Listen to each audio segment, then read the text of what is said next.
کسی نے حضرت سید احمد کبیر رفاعی سے پوچھا کہ بابا اتنا بڑا درجہ،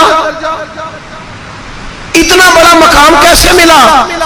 تو بابا جی کہنے لگے زندگی میں کبھی کسی کو حقیر نہیں سمجھا، کسی کو کبھی حقیر، کبھی کسی کو اپنے سے کم تر نہیں سمجھا تو اللہ نے، لیکن نا اگر آپ نہیں سمجھیں گے تو اس کے لیے بھی آپ کو عنوان مل جائیں گے، اور اگر سمجھنا ہے اپنے آپ کو بڑا تو اس کے لیے بھی موقع مل جاتے۔ حضرت شفیق بلخی بہت بڑے صوفی بزرگ ہوئے پر نوجوان تھے، جوانی میں اللہ نے بڑا مرتبہ دیا۔ حضرت عبداللہ بن مبارک بوڑھے تھے، دونوں ایک محفل میں اکٹھے ہوئے۔ اب بغداد سارا ماننے والا تھا اور دونوں کا ماننے والا تھا۔ آخر میں دعا بزرگ کرایا کرتے تھے محفل کے اختتام پر۔ حضرت شفیق بلخی جناب عبداللہ بن مبارک سے کہنے لگے آپ دعا کریں، آپ دعا کریں، آپ بزرگ ہیں، اب جس نے جو ماننا ہے اسے اس کے لیے عنوان بھی مل جائے گا۔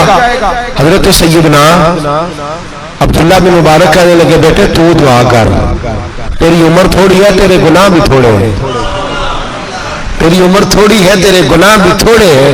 تو سیدنا شفیق بلخی کہنے لگے نہیں حضور آپ دعا کریں، آپ کی عمر زیادہ ہے تو نیکیاں بھی تو زیادہ ہی ہے نا، نمازیں بھی تو آپ کی زیادہ ہے نا، روزے بھی تو زیادہ، رمضان بھی تو آپ کی عمر میں زیادہ ہے نا، آج بھی تو آپ میں زیادہ ہے۔ اگر آپ نے کسی کو اپنے سے بڑا سمجھنا ہے تو عنوان آپ کو مل جائے، چھوٹا سمجھنا ہے تو اس کے لیے بھی عنوان آپ کو۔ بات تو یہ ہے کہ آپ کیا کرنا، اگر آپ کسی کو حقیر سمجھنا چاہتے ہیں تو بات ختم ہو گئی۔ سید احمد کبیر رفاعی فرماتے ہیں زندگی بھر کبھی کسی کو حقیر نہیں سمجھا۔ اللہ کی ساری مخلوق کی کیا بات ہے، اللہ قرآن میں کہتا ہے ان اللہ لا یستحی ان یضرب مثلا ما بعوضۃ فما فوقها، اللہ شرم نہیں کرتا کہ ایک مچھر کی مثال بیان کرے یا اس سے بھی کم تر۔ اللہ مچھر کی بات کرتا ہے اتنا بڑا ہو کے، وہ کہتا ہے میں کروں گا، میری مخلوق جو ہے میری مخلوق۔ تو حضرت احمد کبیر رفاعی فرمانے لگے میں نے کبھی کسی کو حقیر، بولیے کبھی کسی کو حقیر، ہم لوگوں کے پاس عنوان بڑے ہیں حقیر سمجھنے کے لیے، ہم سمجھ لیتے ہیں۔ امیر آدمی کہتا ہے غریب محنت کیوں نہیں کرتا، محنت کرے امیر ہو جائے گا، عنوان ہوا کہ نہ تنقید کرنے کا۔ چار بچے ہیں کرے کمائی امیر ہو جائیں گے، اب وہ حقیر سمجھ رہا ہے غریب کو، غریب بھی امیر کو حقیر سمجھتا ہے، وہ بھی کہتا ہے جو اس نے کمایا سارا ہی حرام ہے، جائز ایک پیسہ نہیں، اس نے بھی حقیر سمجھ لیا، یعنی وہ یہ کہہ رہا ہے کہ میں حلال کھاتا ہوں، یہ امیر حرام کھاتے ہیں، تو بات ختم ہو گئی، اس نے بھی حقیر سمجھ لیا، اس نے بھی حقیر سمجھ لیا۔ اب عنوان تھا نا، اگر عنوان بدل لیتے تو بات بن جاتی۔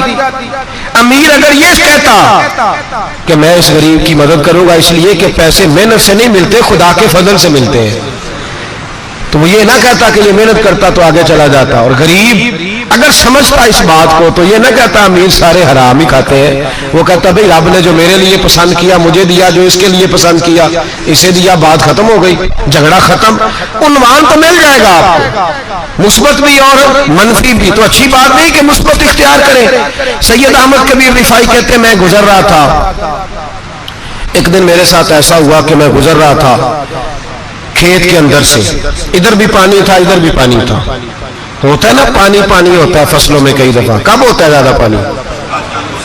نہیں جب وہ کدو قریب ہے جی، اور جب کدو کرتے ہیں نا تو دونوں جانب پانی بھرا ہوتا ہے نا جی، وہ ٹریکٹر بھی پانی میں چلتا ہے، میں پینڈو ہوں نا مجھے زیادہ پتا ہے کیا حالات ہوتے ہیں، تو وہ ادھر بھی پانی ادھر بھی پانی، تو درمیان میں سے وہ مڈیر ہوتی ہے چھوٹی سی، بات ٹاکید ہے اپنی زبان ہے، تو کہتے ادھر بھی پانی تھا ادھر بھی پانی تھا۔ سید احمد کبیر رفاعی کہتے ہیں میں گزر رہا تھا، عصر کی نماز کا ٹائم ہو گیا، میں جلدی جلدی جا رہا، سامنے سے کتا آ گیا۔ انسان اشرف المخلوقات ہے، لیکن وہ اللہ کا شکر کرے گا کہ اس نے مجھے اشرف بنایا ہے، یہ نہیں کہہ سکتا کہ یہ مخلوق حقیر ہے یہ بری ہے، یہ نہیں کہہ سکتا، شکر کرے کہ مجھے اللہ نے اشرف۔ سید احمد کبیر رفاعی کہتے ہیں کتا آ گیا سامنے سے، اب کتا آیا تو مجھے جلدی تھی، کتا بھی بھیگا ہوا تھا، اب میرا دل کرے کہ کتا نیچے اترے تو میں گزروں، کتا کھڑا ہے کہ یہ سائیڈ پہ ہو تو میں گزروں، کہتے ہیں دیر ہو گئی، تو مجھے ڈر لگتا تھا، میں نے کبھی کتے کو بھی نہیں جھڑکا تھا، کبھی کتے کو بھی، اپنی اتنی حیثیت ہی نہیں، جھڑکا ہی نہیں کبھی کسی کو۔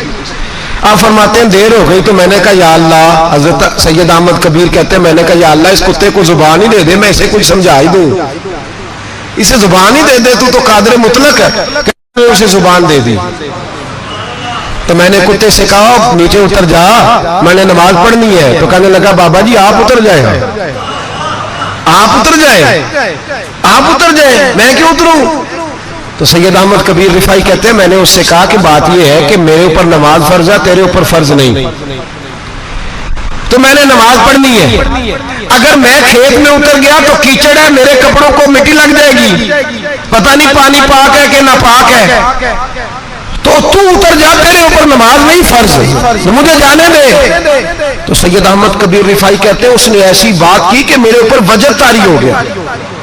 کتے نے بات کی تو میں کانپنے لگا. راتی جاگے شیخ صداوے, راتی جاگدے کتے تیتھوں کتے, مالک دا در مون نہ چھڑ دے, پامیں مارو 100 جتے تیتھوں اتے, او ایک برکی دا قدر پچھانن, پامیں مالک ہو من ستے تیتھوں اتے, رکھا سکھا کھا دنے جار رکھا وچ ستے تے تیتھوں اتے.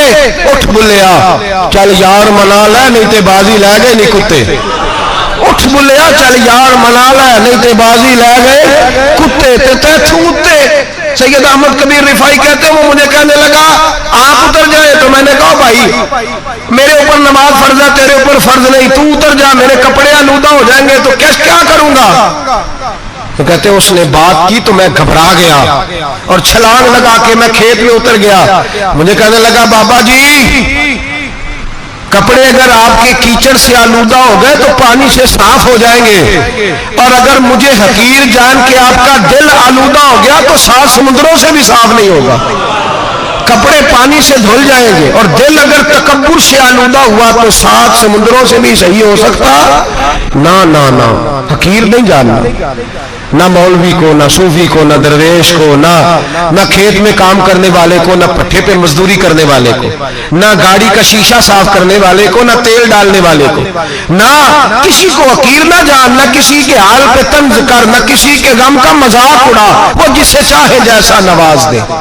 یہ مزاج لطف رسول ہے. نہ کوئی آیا لے کے چلا گیا, کوئی عمر بھر بھی نہ پا سکا, میرے مولا تجھ سے گلا نہیں, یہ تو اپنا اپنا نصیب ہے. بھائی حقیر نہیں جاننا. سید احمد کبیر رفاعی فرماتے ہیں وہ کتا تو گزر گیا, میں دوڑا گھر گیا, جا کے میں نے غسل کیا, کپڑے بدلے. فرماتے ہیں پہلے بھی میں اثر پڑتا تھا, پر آج جب نماز پڑھی تو بڑا ہی مزہ آیا. میں سر سجدے میں رکھوں میرا اٹھانے کو جی ہی نہ چاہے, میں رکوع میں جاؤں تو میرا سر اٹھانے کو دل ہی نہ چاہے, میرا دل کرے آج مغرب لیٹ ہو جائے, آج سورج دیر سے غروب ہو, میں آج سارا دن اثر ہی پڑھتا رہوں. بھائی جب تو عاجزی والی پڑھتا ہے, جب تو انکساری والی پڑھتا ہے, جب تو حضرت سیدنا معاویہ بن خطیج رضی اللہ, ایک حضرت معاویہ بن سفیان ہے, ایک معاویہ بن خطیج صحابی ہے, وہ کہتے ہیں میں جنگ فتح کر کے آیا تو سخت گرمی کا موسم تھا, مجھے پتا تھا کہ عمر فاروق دوپہر کو آرام کر رہے ہوں گے. آپ فرماتے ہیں میں مسجد نبی میں بیٹھ گیا, ایک بچی جناب عمر کے گھر سے نکلی تو مجھے کہنے لگی معاویہ آپ کا نام ہے؟ میں نے کہا ہاں. اندر جا کے جناب عمر کو بتایا تو عمر دوڑے آئے, اور جب آئے تو سر پہ ٹوپی کوئی نہیں, پیروں میں جوتا کوئی نہیں. کہنے لگے میں تیرا انتظار کر رہا تھا, آج مجھے امید تھی تو آئے گا, تو نے بتایا کیوں نہیں؟ تو میں نے کہا حضور مجھے پتا ہے رات ساری آپ چہرے پہ کپڑا ڈال کے مدینے کی گلیوں میں رہتے ہیں, تو دوپہر کو آپ آرام کرتے ہوں گے, اس لیے میں نے کوشش کی کہ آپ کو بیدار نہ کروں, آپ آرام کر رہے ہوں گے, اس لیے یہ میں نے کوشش کی کہ میں بیٹھتا ہوں مسجد میں آرام کرتا ہوں, جب آپ آئیں گے تو دیکھی جائے گی. حضرت عمر فاروق نے جلال کیا, فرمایا تو مجھے غافل سمجھتا ہے کہ میں سو جاؤں گا؟ اور آپ فرمانے لگے میں قوم کا خادم ہوں, جس کی اتنی زیادہ رعایا ہو وہ سو جائے چپ کر کے, میں نے جواب نہیں دینا اللہ کی بارگاہ میں. فرمایا میرے امیروں کی طرح سونے جاگنے کے وقت مقرر نہیں, میں قوم کا خادم ہوں, جس وقت بھی آیا کرو مجھے جگا لیا کرو, مجھے قبر میں جا کے خدا کو بھی جواب دینا ہے, محمد مصطفیٰ کو بھی جواب دینا ہے. میرے بھائی یاد رکھیں جب یہ چیزیں پیدا, اور پھر ہم نے ان تکلفات میں نے کئی دفعہ یہ بات بیان کی ہے, اب تو لوگ رشتے کرتے ہیں تو ڈی سی کالونی میں کرائے کا مکان خریدتے ہیں, 2-4 غیروں کی گاڑیاں منگا کے دروازے کے آگے کھڑا کرتے ہیں, رشتہ ہو جاتا ہے بڑا گھر دیکھ کے, اور جب شادی کے چوتھے دن پتہ چلتا ہے کہ یہ کرائے کا مکان تھا، تو رشتے مکانوں پہ قائم نہیں ہوتے، اعتبار پہ قائم ہوتے ہیں. وہ اعتبار ٹوٹتا ہے تو زندگی بھر قائم نہیں ہوتا دوبارہ. جو آپ ہیں آپ وہی رہیں، جو آپ نہیں ہیں وہ کبھی بننے کی کوشش نہ کریں. اور میرے عزیز یہ بھی یاد رکھیں، عاجزی آپ کو سوار دے گی. اور ویسے بھی ہم اللہ کے حضور جانے والے ہیں، اگر پردوں میں چھپ کے چلے جائیں گے تو بچ جائیں گے. اور اگر ہم اپنا آپ دکھاتے ہی رہے، ساری زندگی اسی چکر میں رہے کہ مجھے بھی پوچھو، مجھ سے بھی مشاورت کرو، میری بھی بات سنو، تو یہ انا کی دوڑ تو ختم ہی نہیں ہوتی. حرص صرف پیسے کی نہیں ہوتی، حرص ہوس شہرت کی بھی ہوتی ہے. اور نبی پاک صلی اللہ علیہ وسلم نے اس کو بھی بیان فرمایا ہے کہ یہ جو تیرے اندر چیز پیدا ہوتی ہے نا، میں جانا جاؤں پہچانا جاؤں، اس سے بھی اپنے آپ کو بچا. صحابہ کے بعد جس شخص کی خلافت سب سے مضبوط ہوئی وہ حضرت عمر بن عبدالعزیز تھے. اتنی بہترین خلافت کی کہ لوگوں کو حضرت عمر کا زمانہ یاد آ گیا. حضرت عمر بن عبدالعزیز عراق میں رہنے والی ایک عورت تھی. اس عورت کا خامد فوت ہو گیا تو 5 بچیاں یتیم تھیں. وہ عراق سے چلی اور جناب عمر بن عبدالعزیز کے پاس آئی کہ آپ میری بچیوں کا وظیفہ لگا دیں. وہ کہتے ہیں جب میں پہنچی نا یہاں تو اب تو استقبال آنا جانا بڑے معاملات ہیں. اب تو بچی کی بارات آئے اور 5 7 10 20 لوگ دروازے پہ کھڑے نہ ہو تو بارات ناراض ہو جاتی ہے. کہتے ہمارا استقبال ہی کسی نے نہیں کیا. تو استقبال تو اب اس طرح ہے جس طرح نشہ نہیں ہوتا، یہ استقبال کی حالت ہے، امیروں سے لے کے غریبوں تک. مجھے پوچھا ہی نہیں کسی نے، کرسی نہیں دی، آگے نہیں بٹھایا. یہ والا معاملہ ہے. اور میں میری طرح کے لوگ نیک لوگوں کی بات نہیں کرتا. اب تو ہم دیکھتے ہیں فلاں مولانا کا استقبال ہو رہا ہے، فلاں کے لیے لوگ کھڑے ہو رہے ہیں، نعرے لگ رہے ہیں. اور اب تو میں دیکھتا ہوں ایسے ایسے ہاتھ لے آتے ہیں صوفی اور درویش کہلانے والے، جیسے سیاسی لیڈر لے لایا کرتے. یہ کیا طریقہ ہوا؟ یہ کون سا طرز زندگی؟ میرے نبی پاک صلی اللہ علیہ وسلم نے فرمایا جو خواہش کرے کہ میں آؤں اور لوگ کھڑے ہوں وہ تو جہنمی ہے، تو دوزخی ہے. سارے وہی طریقے ہمیں اختیار کرتے جا رہے ہیں، وہی پروٹوکول ہے ہر جگہ. وہ لوگ جن کے دروازے کھلے ہونے چاہیے تھے وہاں بھی ہر وقت کے لیے معاملات طے ہو گئے. یاد رکھیں میرے نبی پاک علیہ الصلوۃ والسلام نے جو تعلیمات دی، حضرت عمر بن عبدالعزیز رحمت اللہ تعالی علیہ. عورت کہتی ہے میں پہنچ گئی، میں نے لوگوں سے پوچھا گھر کہاں ہے، تو کہا وہ جہاں بوری لٹک رہی ہے نا باہر ٹاٹ کا پردہ لگا ہوا ہے وہ حضرت عمر بن عبدالعزیز کا گھر ہے. کہتی ہے میں دروازے پہ دستک دی، ایک عورت نے دروازہ کھولا تو مجھے بی بی جان کے اندر بلایا. تو ان کے گھر کے اندر جب میں داخل ہوئی تو بڑا سارا سین تھا، ایک ٹائم کنواں لگا تھا، ایک طرف ایک بڑا درخت تھا اور ایک چھوٹا سا بنائی ہوئی تھی جگہ برتن دھونے کے لیے. بی بی نا برتنوں کو مٹی لگا کے صابن لگا کے بیٹھی ہوئی تھی، کام کر رہی تھی وہ عورت. مجھے اس نے درخت کے نیچے بٹھایا، پانی پلایا. کیسے آئی ہو؟ میں نے کہا امیر المومنین سے ملنا ہے. کہنے لگی بیٹھو تھوڑی دیر میں آ جاتے. کہتی تھوڑی، میں نے سمجھا گھر کی کوئی ملازمہ ہے، میں بیٹھ گئی. تھوڑی دیر گزری پھر دستک ہوئی، اس بی بی نے اٹھ کے دروازہ کھولا تو جب وہ شخص اندر آئے تو کہنے لگی بڑی دیر سے برتنوں کو صابن لگا کے بیٹھی ہوں، کہاں رہ گئے تھے؟ کہتی ہے وہ صاحب کہنے لگے بس ذرا مصروف ہو گیا تھا. دوڑے گئے کنویں سے پانی نکالا، بی بی کو دیا، اس نے برتن دھوئے. کہتی ہے پھر تھوڑا سا سرکہ اور ایک رات کی روٹی وہ لائی، اس شخص نے کھائی. میں نے کہا کہ یہ دونوں گھر کے ملازم ہیں، میاں بیوی کام کرتے ہیں. جب وہ کھانا کھا چکے تو وہ عورت میرے پاس آئی، کہنے لگی اٹھ کے مل لو امیر المومنین سے.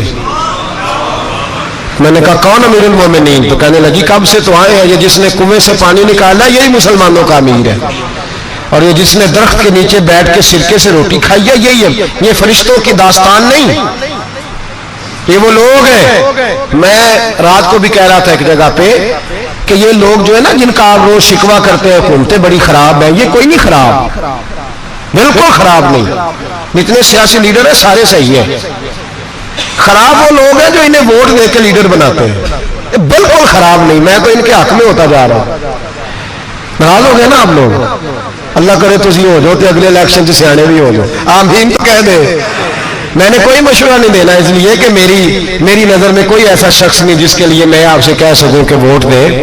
اور ہم تو ایسی بات کریں تو کئی لوگ ناراض ہو کے چلے جاتے ہیں، لیکن کوئی پرواہ نہیں، اس لیے کہ یہ دین میرے نبی پاک کا دین صرف مسجد کا دین نہیں۔ انشاءاللہ آئندہ جمعہ نظریہ پاکستان بیان کروں گا اور بتاؤں گا کہ پاکستان کا مطلب کیا، لا الہ الا اللہ محمد رسول اللہ صلی اللہ علیہ وسلم۔ حضور کا جو قرآن نافذ ہوگا مسجد میں، وہ قرآن کچہری میں بھی نافذ ہوگا انشاءاللہ، اور وہ قرآن نافذ ہونے آیا ہے، اسمبلیوں میں وہی قرآن نافذ ہوگا انشاءاللہ، اور یہی چراغ جلے گا تو روشنی ہوگی۔ بیان کریں گے اور ڈٹ کے بیان کریں گے، آپ کو بتائیں گے۔